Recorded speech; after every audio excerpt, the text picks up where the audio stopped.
আসসালামু আলাইকুম বন্ধুরা, সবাই কেমন আছেন? খুবই মর্মাহত আমরা। আপনারা দেখতে পাচ্ছেন এই যে জবাই করার পরে এটা পরিষ্কার সময় দেখেন এখানে একটা পানি পড়লো।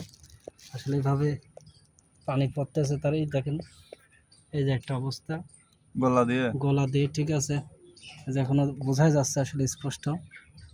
তো দেখতে পাচ্ছেন আসলে কি হলো এই মুরগির। এই দেখেন এখানে মুরগির কি অবস্থা, একটা মুরগি ফুল একদম লালচি হয়ে গেছে, এখানে রক্ত জমাট ফুল। এটা এই যে তারপরে এটা রাঙে দেখতে পাচ্ছেন কি পরিমাণ সমস্যার সম্মুখীন। এটা দেখলে বোঝা যায় রক্ত জমাট, প্লাস এই যে সব দিক আপনার লাল লাল রক্ত ঘুটে আসলে রক্তের। দেখেন এটা চারিদিক, আর মুরগি যেখানে আপনার পাকস্থলী বা এটা কি অবস্থা, একটা ফুল একদম অবস্থা বাজে। খুবই দুঃখজনক এবং কষ্টদায়ক বিষয়গুলো এটা আসলে। ঠিক আছে।